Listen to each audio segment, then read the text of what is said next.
Welcome to Learn Commerce PU online classes.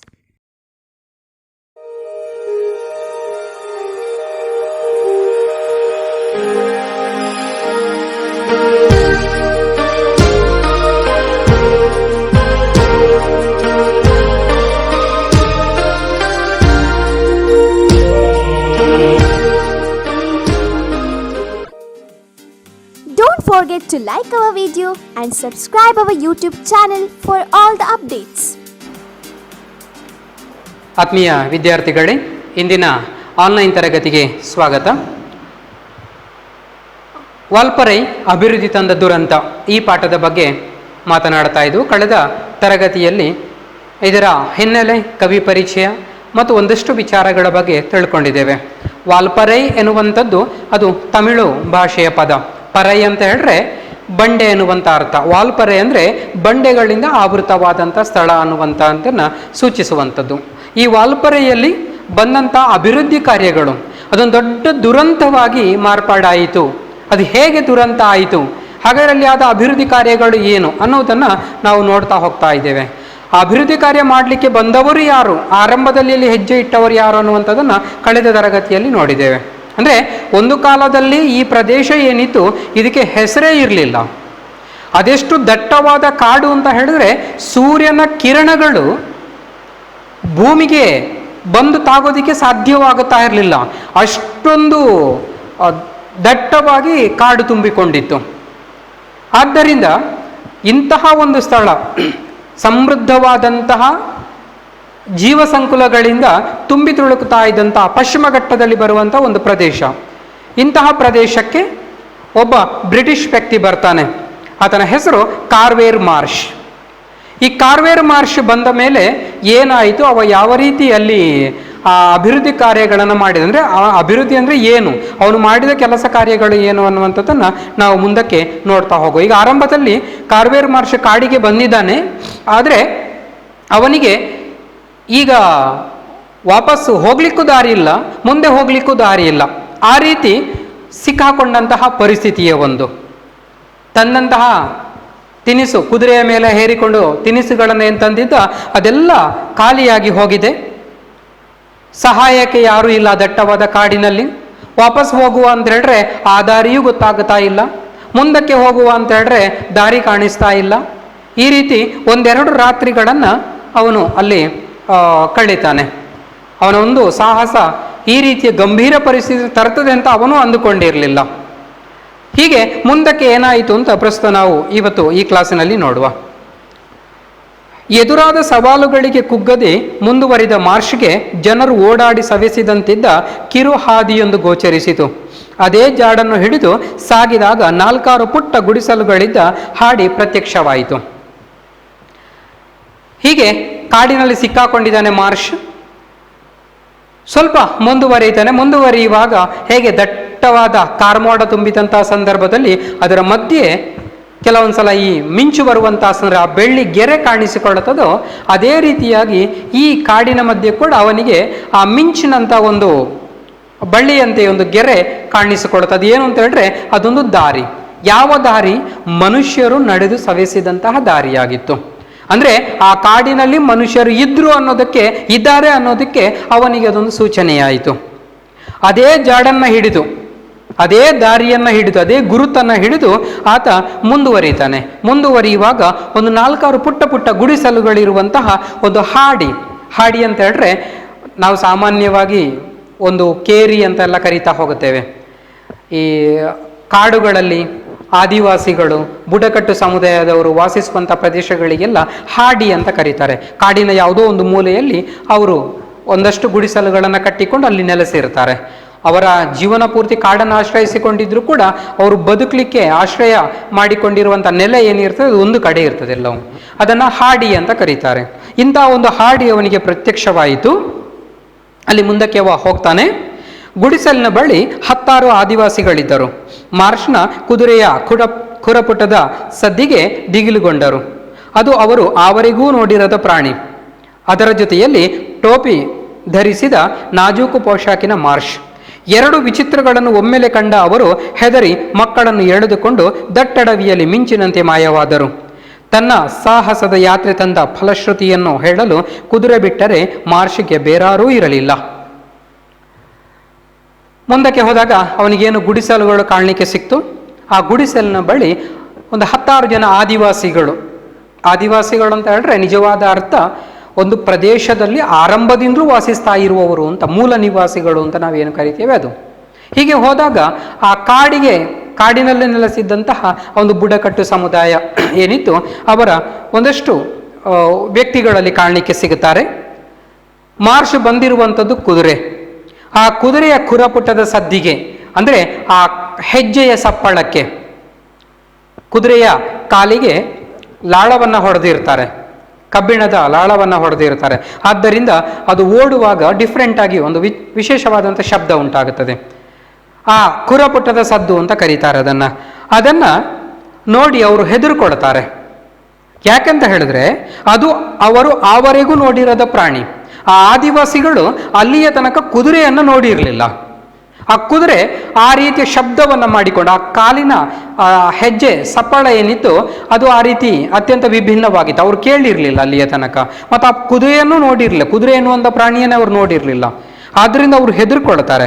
ಮತ್ತೆ ಅದರ ಜೊತೆಗೆ ಟೋಪಿ ಧರಿಸಿದ ನಾಜೂಕು ಪೋಷಾಕಿನ ಮಾರ್ಷ್. ಒಂದು ಕಡೆ ಈ ಕುದುರೆ ಅವ್ರು ನೋಡದಿರುವಂಥ, ಇಲ್ಲಿಯ ತನಕ ನೋಡದಿರುವಂಥ ಪ್ರಾಣಿ, ಮತ್ತೊಂದು ಕಡೆ ಮಾರ್ಷ್. ಅದು ಹೇಗಿದ್ದಾನೆ? ಟೋಪಿ ಧರಿಸಿದ್ದಾನೆ ಮತ್ತು ನಾಜೂಕು ಪೋಷಾಕು, ಆಧುನಿಕ ಶೈಲಿಯ ಬಟ್ಟೆಯನ್ನು ಧರಿಸಿದ್ದಾನೆ. ಆದಿವಾಸಿಗಳು ಅಂದರೆ ಸಾಮಾನ್ಯವಾಗಿ ಅತ್ಯಂತ ಸರಳವಾದ ಬಟ್ಟೆಗಳನ್ನು ಉಡುತ್ತಾರೆ.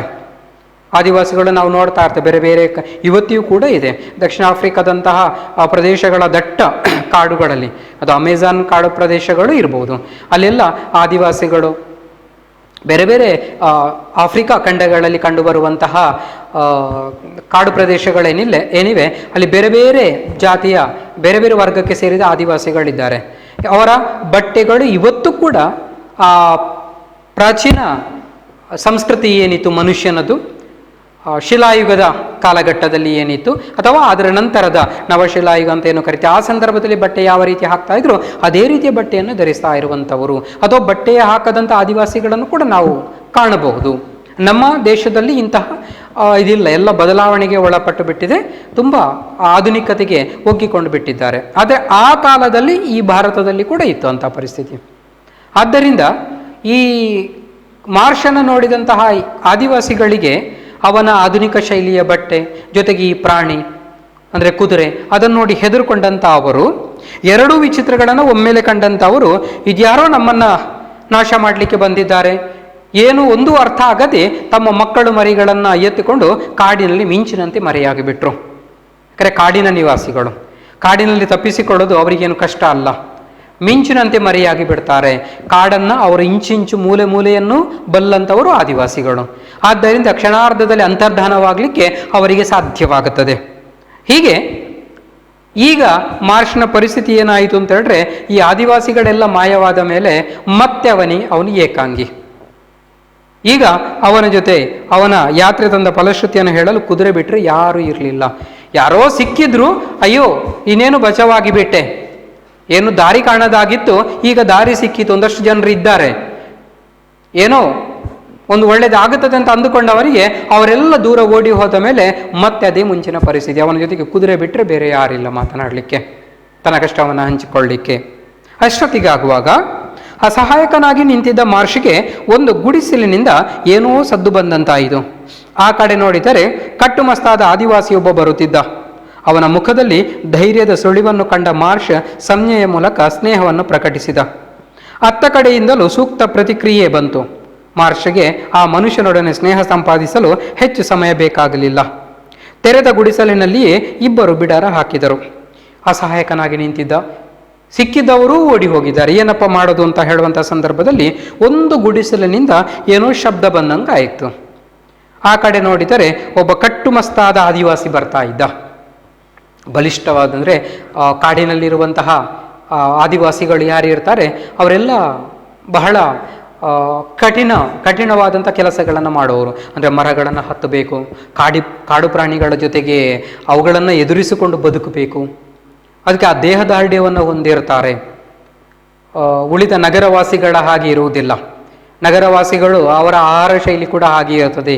ನೋಡಲಿಕ್ಕೆ ದಪ್ಪನಾಗಿದ್ದರೂ ಕೂಡ ಇರಬೇಕಾದಂಥ ಶಕ್ತಿ ಸಾಮರ್ಥ್ಯ ಅವರಲ್ಲಿ ಇರೋದಿಲ್ಲ. ಆದರೆ ಕಾಡು ಮನುಷ್ಯರಲ್ಲಿ ಅವರು ಅತ್ಯಂತ ಕಟ್ಟುಮಸ್ತಾಗಿರ್ತಾರೆ, ಬಲಿಷ್ಠರಾಗಿರ್ತಾರೆ. ಇಂತಹ ಬಲಿಷ್ಠನಾಗಿದ್ದಂಥ ಒಬ್ಬ ಆದಿವಾಸಿ ಅವನ ಕಡೆಗೆ ಬರ್ತಾ ಇದ್ದ. ಅವನ ಮುಖದಲ್ಲಿ ಧೈರ್ಯದ ಸುಳಿವನ್ನು ಕಂಡ ಮಹರ್ಷ ಸಂಜ್ಞೆಯ ಮೂಲಕ ಸ್ನೇಹವನ್ನು ಪ್ರಕಟಿಸಿದ. ಏನೋ ಆ ಆದಿವಾಸಿಯ ಮುಖದಲ್ಲಿ ಸ್ವಲ್ಪ ಧೈರ್ಯ ಇತ್ತು, ಉಳಿದವರೆಲ್ಲ ಹೆದರಿ ಓಡಿ ಹೋಗಿದ್ದಾರೆ. ಇವನೊಬ್ಬ ಸ್ವಲ್ಪ ಏನೋ ಧೈರ್ಯ ಮಾಡಿದ್ದಾನೆ. ಅವನು ಯಾಕೆ ಬರ್ತಾ ಇದ್ನೋ ಗೊತ್ತಿಲ್ಲ. ಬಹುಶಃ ಈ ಮಹರ್ಷನ್ನ ಎದುರಿಸಲಿಕ್ಕೆ, ಅವನನ್ನು ಓಡಿಸ್ಲಿಕ್ಕೆ ಬಂದಿರಬಹುದು, ಏನೋ ಗೊತ್ತಿಲ್ಲ. ಆದರೆ ಅವನ ಮುಖದಲ್ಲಿ ಸ್ವಲ್ಪ ಧೈರ್ಯ ಇದ್ದದ್ದರಿಂದ ಮಹರ್ಷಿಗೆ ಏನೋ ಇವನ ಜೊತೆಗೆ ಸ್ವಲ್ಪ ಸಂಬಂಧ ಕುದುರಬಹುದು ಅಂತ ಅನ್ನಿಸ್ತು. ಆದ್ದರಿಂದ ಸಂಜ್ಞೆಯ ಮೂಲಕ, ಯಾಕಂದರೆ ಆದಿವಾಸಿಗಳ ಭಾಷೆ ಏನು ಅಂತ ಇವನಿಗೆ ಗೊತ್ತಿಲ್ಲ, ಸೊ ಇವನ ಭಾಷೆ ಆದಿವಾಸಿಗಳಿಗೆ ಬರಲ್ಲ. ಆದ್ದರಿಂದ ಮನುಷ್ಯ ಮೂಲವಾಗಿ ಮಾತನಾಡಲಿಕ್ಕೆ ಆರಂಭ ಮಾಡಿದ್ದೇ ಈ ಆಂಗಿಕ ಭಾಷೆಗಳ ಮೂಲಕ, ಸಂಜ್ಞೆಗಳನ್ನು ತೋರಿಸುವುದರ ಮೂಲಕ. ಯಾವುದೇ ಒಂದು ಸಂದರ್ಭದಲ್ಲಿ ಮಾತನಾಡಲಿಕ್ಕೆ ಆಗದೇ ಇದ್ದಂಥ ಸಂದರ್ಭದಲ್ಲಿ ಈಗಲೂ ಕೂಡ ಮನುಷ್ಯ ಸಂಜ್ಞೆಯ ಮೂಲಕವೇ ವ್ಯಕ್ತಪಡಿಸ್ತಾನೆ. ಒಂದು ನೀರು ಬೇಕು ಅಂತ ಹೇಳಿದರೆ ಅವನು ಸಂಜ್ಞೆಯ ಮೂಲಕವೇ ಅದನ್ನು ಸೂಚಿಸ್ತಾನೆ, ನೀರು ಬೇಕು ಕುಡಿಲಿಕ್ಕೆ ಅಂತ ಕೇಳುವಂಥದ್ದನ್ನು ನಾವು ನೋಡ್ತೇವೆ. ಅದೇ ರೀತಿ ಇಲ್ಲಿ ಇವ ಸಂಜ್ಞೆಯ ಮೂಲಕ ಅದನ್ನು ಪ್ರಕಟಿಸ್ತಾನೆ. ಅತ್ತ ಕಡೆಯಿಂದಲೂ ಸೂಕ್ತ ಪ್ರತಿಕ್ರಿಯೆ ಬಂತು. ಇವನೇನು ಆಲೋಚನೆ ಮಾಡಿದ್ದ ಅದರೇ ರೀತಿಯಲ್ಲಿ ಧನಾತ್ಮಕವಾದಂಥ ಪ್ರತಿಕ್ರಿಯೆ ಬಂತು. ನಕಾರಾತ್ಮಕ ಬರಲಿಲ್ಲ, ಅಂದರೆ ಇವನ ಮೇಲೆ ದಾಳಿ ಮಾಡುವಂಥ ಪ್ರತಿಕ್ರಿಯೆ ಬರಲಿಲ್ಲ, ಧನಾತ್ಮಕವಾದಂಥ ಪ್ರತಿಕ್ರಿಯೆ ಬಂತು. ಆದ್ದರಿಂದ ಅವನ ಜೊತೆಗೆ ಸ್ನೇಹ ಸಂಪಾದಿಸೋಕ್ಕೆ ಇವನಿಗೆ ಹೆಚ್ಚು ಸಮಯ ಬೇಕಾಗಿರಲಿಲ್ಲ. ಅವನ ಜೊತೆ ಸ್ನೇಹ ಸಂಪಾದಿಸಿದ.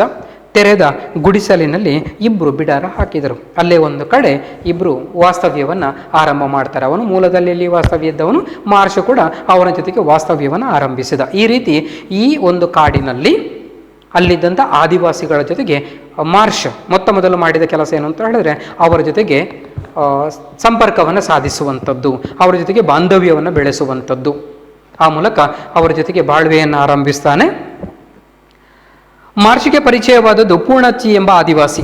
ಅವನ ನೆರವಿನಿಂದ ಇಡೀ ಅರಣ್ಯವನ್ನೆಲ್ಲ ಮಹರ್ಷಿ ಅನ್ವೇಷಿಸಿದ. ಪ್ರಕೃತಿಯನ್ನು ಆಸ್ವಾದಿಸುತ್ತಾ ತಾನು ಇಲ್ಲಿಯೇ ನೆಲೆಸಬೇಕಂತ ತೀರ್ಮಾನಿಸಿದ. ಪೂರ್ಣಚ್ಚಿಯ ಸಹಕಾರದಿಂದ ಸ್ಥಳೀಯರ ವಿಶ್ವಾಸ ಸಂಪಾದಿಸಿ ಇಡೀ ಪ್ರದೇಶದ ನಕ್ಷೆ ತಯಾರಿಸಿದ.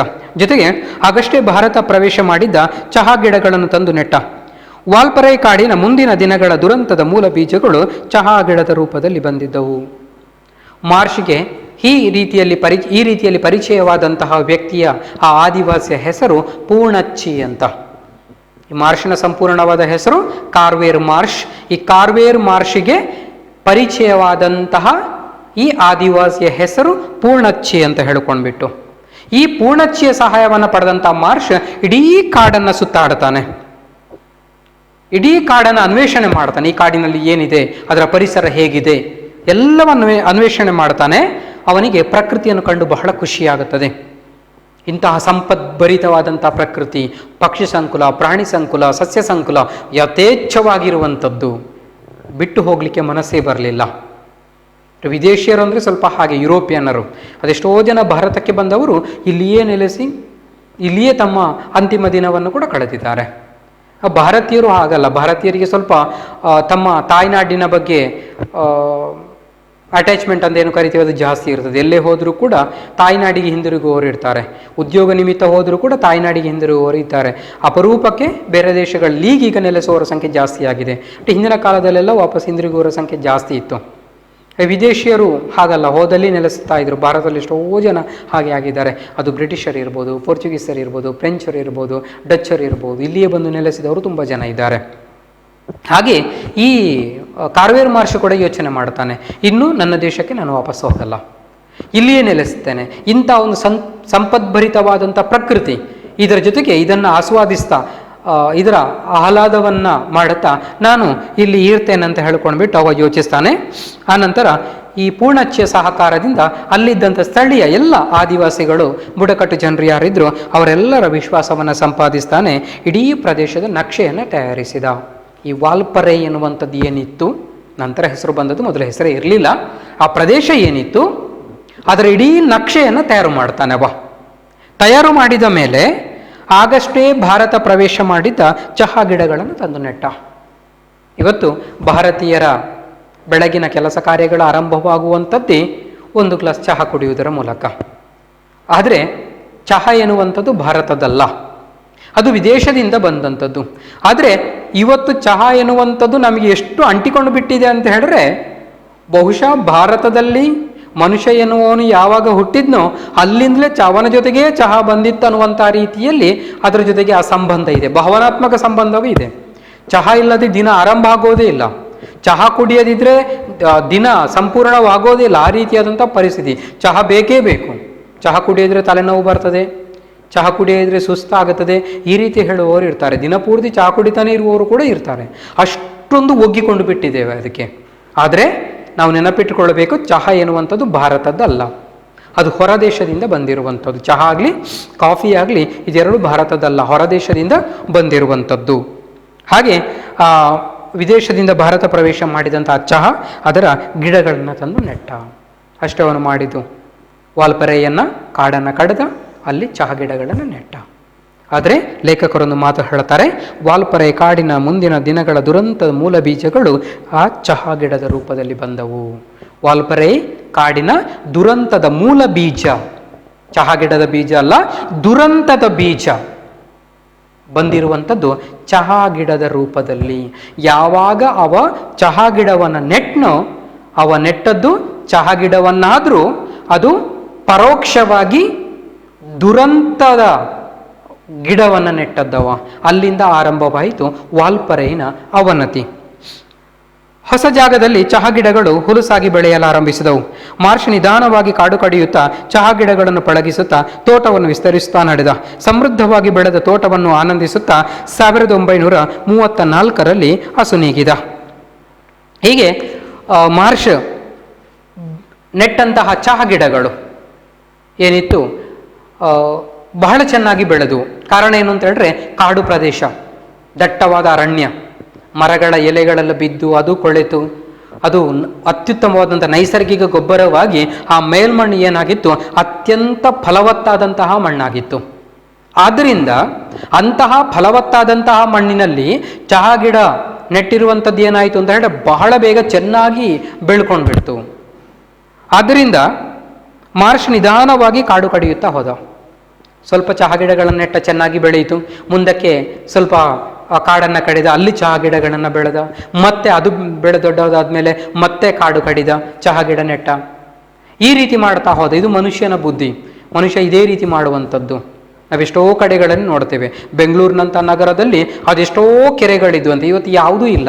ಕಾರಣ ಏನು ಅಂತ ಹೇಳಿದ್ರೆ, ಸ್ವಲ್ಪ ಅವುಗಳಿಗೆ ಮಣ್ಣು ತುಂಬಿಸ್ತಾ ಅದನ್ನು ಒತ್ತುವರಿ ಮಾಡ್ಕೊಂಡಿದೆ. ಕೆರೆಗಳೇ ಇಲ್ಲ. ಕೆರೆಗಳಿರಬೇಕಾದ ಜಾಗದಲ್ಲಿ ಕಾಂಕ್ರೀಟ್ ಕಾಡುಗಳು, ಅಂದರೆ ದೊಡ್ಡ ದೊಡ್ಡ ಬಿಲ್ಡಿಂಗ್ಗಳಿವೆ ಅಷ್ಟೇ. ಅಲ್ಲಿ ಅಂತ ಅಲ್ಲ, ನದಿ ಪಾತ್ರಗಳು ಕೂಡ ಹಾಗೆ. ನದಿಯ ಪಾತ್ರದಲ್ಲಿ ಸ್ವಲ್ಪ ದೂರದಲ್ಲಿ ಮನುಷ್ಯ ವಾಸ್ತವ್ಯಕ್ಕೆ ಬಂದರೆ ಸಾಕು, ಮತ್ತು ಸ್ವಲ್ಪ ಮಣ್ಣನ್ನು ತುಂಬಿಸ್ತಾ ನದಿಯ ಪ್ರದೇಶ ಏನಿದೆ ಅದನ್ನು ಕೂಡ ತಾನು ಸ್ವಾಹ ಮಾಡುತ್ತಾ ಹೋಗುತ್ತಾನೆ. ಇದು ಮನುಷ್ಯನ ದುರಾಸೆ. ಈ ದುರಾಸೆಯಿಂದಲೇ ಇವತ್ತು ಅನೇಕ ತೊಂದರೆಗಳನ್ನು ಮನುಷ್ಯ ಅನುಭವಿಸ್ತಾ ಇರುವಂಥದ್ದು. ಅದೇ ರೀತಿ ಮಾರ್ಷ್ ಕೂಡ ಕಾಡನ್ನು ಕಡಿತ ಚಹಾ ಗಿಡಗಳನ್ನು ಬೆಳೆಸ್ತಾ ಹೋದ. ಹೀಗೆ ದೊಡ್ಡ ಚಹಾ ತೋಟವನ್ನು ಮಾಡಿದ. ಸಮೃದ್ಧವಾಗಿ ಬೆಳೆದ ತೋಟವನ್ನು ಆನಂದಿಸುತ್ತಾ ಮಾರ್ಷ್ 1934ರಲ್ಲಿ ಅಸುನೀಗುತ್ತಾನೆ. ಅಲ್ಲಿ 1890ರಲ್ಲಿ ಅವ ಬಂದಿರುವಂಥದ್ದಲ್ಲಿಗೆ 1890ರಲ್ಲಿ ಬಂದವ 1934ರಲ್ಲಿ, ಅಂದರೆ ಸುಮಾರು 44 ವರ್ಷಗಳ ಕಾಲ ಅವ ಅಲ್ಲಿ ಚಹಾ ಗಿಡಗಳನ್ನು ಬೆಳೆಸಿದ. ಅಂದರೆ 44 ವರ್ಷಗಳಲ್ಲಿ ಅವ ಅದೆಷ್ಟು ಕಾಡನ್ನು ಕಡಿದಿರ್ಬೋದು, ಅದೆಷ್ಟು ಚಹಾ ಗಿಡಗಳನ್ನು ಬೆಳೆಸಿರ್ಬೋದು. ಮತ್ತು ಚಹಾಕ್ಕೆ ಒಳ್ಳೆಯ ಬೇಡಿಕೆ ಇದ್ದುದರಿಂದ ಅಲ್ಲಿದ್ದಂತಹ ನಿವಾಸಿಗಳು ಕೂಡ ಬಹುಶಃ ಅದನ್ನು ಬೆಳೆಸಲಿಕ್ಕೆ ಆರಂಭಿಸಿರ್ಬೋದು. ಈ ರೀತಿಯಾಗಿ ಕಾಡು ಸಂಪೂರ್ಣ ನಾಶವಾಯಿತು. ಅದರ ಜಾಗದಲ್ಲಿ ಚಹಾ ಗಿಡಗಳು ಬೆಳ್ಕೊಂಡು ಬಿಡ್ತು. ಇದನ್ನೇ ಅದಕ್ಕೆ ಹೇಳಿದ್ದು ಕೃಪಾಕರ್ ಸೇನಾನಿಯವರು ಏನು ಅಂತ ಹೇಳಿದ್ರೆ, ಚಹಾ ಗಿಡದ ಮೂಲಕ ಈ ವಾಲ್ಪೇರಿನ ದುರಂತ ಬೀಜಗಳು ಬಂದುವು ಅಂತ. ಕಾಡು ನಾಶವಾಯಿತು, ಕಾಡಿದ್ದ ಜಾಗದಲ್ಲಿ ಚಹಾ ಗಿಡ ಬೆಳೆಯಿತು. ಹೀಗೆ ಚಹಾ ಗಿಡ ಬೆಳೆಸಿದಂತಹ ಮಾರ್ಷ್ 1934ರಲ್ಲಿ ಅಸುನೀಗಿದ. ಆನಂತರ ಅಲ್ಲಿದ್ದವರು ಅದನ್ನು ಮುಂದುವರಿಸಿಕೊಂಡು ಹೋದರು. ಇವನೇನು ದುರಂತದ ಗಿಡವನ್ನೇ ನೆಟ್ಟ, ಬಟ್ ಅದನ್ನು ಬೃಹದಾಕಾರವಾಗಿ ಬೆಳೆಸಿರುವಂಥದ್ದು ಅಲ್ಲಿಯ ನಂತರದ ಜನರು ಸಂಪೂರ್ಣ ಕಾಡನ್ನು ನಾಶ ಮಾಡಿಬಿಟ್ರು. ಮಾರ್ಷ್ನ ಚಹಾ ತೋಟದ ಯಶಸ್ಸು ಸ್ವತಂತ್ರೋತ್ತರದಲ್ಲಿ ಭಾರತದ ಅಗ್ರಗಣ್ಯ ಕೈಗಾರಿಕೋದ್ಯಮಿಗಳನ್ನು ಕೈಬೀಸಿ ಕರೆಯಿತು. ಕಾಡಿನ ಗರ್ಭಪಾತಕ್ಕೆ ಮೊದಲಾಯಿತು. ಪ್ರಭಾವದ ನೆರವಿಲ್ಲದ ಗಗನಚುಂಬಿ ಮರಗಳು ನೆಲಕ್ಕುರುಳಿದವು. ದಿಮ್ಮಿಕೊಳ್ಳಲು ಕಾಂಟ್ರಾಕ್ಟರ್ಗಳು ಬಂದರು. ಫಲವತ್ತಾದ ಭೂಮಿಯಲ್ಲಿ ರಸ್ತೆ ನಿರ್ಮಾಣವಾಯಿತು. ಹೊಗೆಯುಗುಳುವ ಗಡಗಡ ಸದ್ದು ಮಾಡುವ ಲಾರಿ ಟ್ರ್ಯಾಕ್ಟರ್ಗಳು ಬರತೊಡಗಿದವು. ನೀರವತೆ ನಾಶವಾಯಿತು. ನಿರುದ್ಯೋಗ ಸಮಸ್ಯೆಗೆ ಸಂಜೀವಿನಿಯಂತಿದ್ದ ವಾಲ್ಪರೆ ಅರಣ್ಯದ ಮೇಲಿನ ಅತ್ಯಾಚಾರಕ್ಕೆ ಸರ್ಕಾರ ಉತ್ತೇಜನ ನೀಡಿತು. ಉದ್ಯಮಿಗಳಿಗೆ ಅನುಕೂಲವಾಗುವಂತೆ ವರ್ತಿಸಿತು. ನಿಬಿಡ ಅರಣ್ಯಗಳೆಲ್ಲ ತೆರವಾಗಿ ಚಹಾ ತೋಟಗಳ ಅನಂತ ಬಯಲಿನ ಪ್ರದೇಶಗಳೇ ಏಕಸ್ವಾಮ್ಯತೆ ಪಡೆದವು. ಹೀಗೆ ಮಾರ್ಷ್ ಏನು ಸಾಯ್ತಾನೆ 1934ರಲ್ಲಿ. ಆಗ ಇನ್ನೂ ಭಾರತಕ್ಕೆ ಸ್ವಾತಂತ್ರ್ಯ ಸಿಕ್ಕಿರಲಿಲ್ಲ. ಭಾರತದಲ್ಲಿ ಸ್ವತಂತ್ರ ಹೋರಾಟ ಅತ್ಯಂತ ಬಿರುಸಿನಿಂದ ಸಾಗ್ತಾ ಇದ್ದಂಥ ಕಾಲ ಅದು ಅಂದರೆ ಮಹಾತ್ಮ ಗಾಂಧೀಜಿಯವರೆಲ್ಲ ನೇತೃತ್ವವನ್ನು ವಹಿಸಿಕೊಂಡ ಮೇಲೆ ದೊಡ್ಡ ಮಟ್ಟದಲ್ಲಿ ಸ್ವಾತಂತ್ರ್ಯ ಹೋರಾಟ ನಡೀತಾ ಇದ್ದಂಥದ್ದು 1934ರ ಕಾಲಘಟ್ಟದಲ್ಲಿ. ಆನಂತರ 1947ರಲ್ಲಿ ಭಾರತಕ್ಕೆ ಸ್ವಾತಂತ್ರ್ಯ ದೊರಕಿತು. ಆದರೆ ಈ ಮಾರ್ಚ್ನ ಯಶಸ್ವಿ ಏನಾಯಿತು, 1947ರ ನಂತರ ಭಾರತ ಸರ್ಕಾರದ ಗಮನವನ್ನು ಸೆಳೆಯಿತು. ಅಥವಾ ಭಾರತದಲ್ಲಿ ಬಂದಂಥ ಬೇರೆ ಬೇರೆ ಸರ್ಕಾರಗಳ ಮೂಲಕ ಕೈಗಾರಿಕೋದ್ಯಮಿಗಳನ್ನು ಸೆಳೆಯಿತು. ಅದರಿಂದ ಏನಾಯಿತು, ಸ್ವತಂತ್ರೋತ್ತರ ಭಾರತ ಅಂದರೆ 1947ರ ನಂತರದ ಭಾರತ, ಅಲ್ಲಿ ಅಗ್ರಗಣ್ಯ ಕೈಗಾರಿಕೋದ್ಯಮಿಗಳು, ಭಾರತ ದೊಡ್ಡ ದೊಡ್ಡ ಕೈಗಾರಿಕೋದ್ಯಮಿಗಳು, ಕೈಗಾರಿಕಾ ಕ್ಷೇತ್ರ, ಆ ಕಾಲದಲ್ಲಿ ಕೈಗಾರಿಕೆಯಲ್ಲಿ ಒಂದಷ್ಟು ಜನ ಭಾರತೀಯರು ಸಾಧನೆಯನ್ನು ಮಾಡಿದರು. ಟಾಟಾದಂಥ ಕಂಪನಿಗಳಿರ್ಬೋದು, ಬಿರ್ಲಾದಂಥ ಕಂಪನಿಗಳಿರ್ಬೋದು, ದೊಡ್ಡ ದೊಡ್ಡ ಸಾಧನೆ ಮಾಡಿದವುಗಳಾದ ಇವತ್ತಿಗೂ ಕೂಡ ಟಾಟಾ ಎನ್ನುವಂಥದ್ದು ಚಹದ ಅದನ್ನು ಪ್ರಾಡಕ್ಟನ್ನು ಸೇಲ್ ಮಾಡುವಂಥದ್ದು ಟಾಟಾ ಕಂಪನಿಯದು ಕೂಡ ಇದೆ. ಹೀಗೆ ಕೈಗಾರಿಕೋದ್ಯಮಿಗಳನ್ನು ಕೈಬೀಸಿ ಕರೆಯಿತು. ಕೈಗಾರಿಕೆ ಅಂತ ಹೇಳಿದ್ರೆ ಆ ಕಾಲದಲ್ಲಿ ಭಾರತ ಏನಾಯಿತು ಅಂತ ಹೇಳಿದ್ರೆ, ಭಾರತಕ್ಕೆ ಸ್ವಾತಂತ್ರ್ಯ ಸಿಕ್ಕಂಥ ಸಂದರ್ಭದಲ್ಲಿ ಭಾರತದಲ್ಲಿ ಬಡತನ ಇತ್ತು. ಬಡತನ ನಿರ್ಮೂಲನೆ ಆಗಬೇಕು. ಬಡತನ ನಿರ್ಮೂಲನೆ ಆಗಬೇಕಾದ್ರೆ ಜನರಿಗೆ ಉದ್ಯೋಗ ಸಿಗಬೇಕು. ಉದ್ಯೋಗ ಕೊಡುವಂಥದ್ದು ಅನಿವಾರ್ಯ. ಅದಕ್ಕೆ ಕೈಗಾರಿಕೋದ್ಯಮಿಗಳಿಗೆ ಸರ್ಕಾರವೂ ಕೂಡ ಬೇಕಾದಷ್ಟು ಬೆಂಬಲವನ್ನು ಕೊಡ್ತಾ ಇತ್ತು ಕೈಗಾರಿಕೆಗಳನ್ನ ಸ್ಥಾಪಿಸಲಿಕ್ಕೆ. ಮತ್ತು ಈಗಿನ ಹಾಗೆ ಕೈಗಾರಿಕೆಗಳು ಬೆಳೆದಿರಲಿಲ್ಲ ಮತ್ತು ಕಾಡು ಕೂಡ ಯಥೇಚ್ಛವಾಗಿತ್ತು. ಸ್ವಲ್ಪ ಕಾಡೇನೋ ನಾಶವಾದರೆ ಅದೇನು ದೊಡ್ಡ ವಿಚಾರ ಅಲ್ಲ ಅನ್ನುವಂಥ ಕಾಲಘಟ್ಟ ಅದು. ಆದ್ದರಿಂದ ಈ ಕೈಗಾರಿಕೋದ್ಯಮಿಗಳು ಕಾಡನ್ನು ಕಡಿತಾ ಹೋದರು.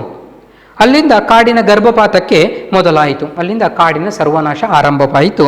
ಪ್ರಭಾವದ ನೆರವಿಲ್ಲದ ಗಗನಚುಂಬಿ ಮರಗಳು ನೆಲಕ್ಕುರುಳಿದವು. ಪ್ರಭಾವ ಅಂತ ಹೇಳಿದ್ರೆ ನಾವು ಸಾಮಾನ್ಯವಾಗಿ ಇಂಗ್ಲೀಷ್ನಲ್ಲಿ ಇನ್ಫ್ಲುಯೆನ್ಸ್ ಅಂತ ಕರಿತೇವೆ. ಇವತ್ತು ನಾವು ಒಂದು ಕೆಲಸ ಮಾಡಬೇಕಾದ್ರೆ ಇನ್ಫ್ಲುಯೆನ್ಸ್ ಬೇಕು. ಎಷ್ಟೋ ಜನಕ್ಕೆ ಉದ್ಯೋಗ ಸಿಗಬೇಕಾದ್ರೆ, ಸೀಟ್ ಸಿಗಬೇಕಾದ್ರೆ ಎಲ್ಲ ಇನ್ಫ್ಲುಯೆನ್ಸ್ ಅಂತ ಮಾತಾಡಿಕೊಳ್ಳೋದನ್ನು ಕೇಳಿರ್ತೇವೆ.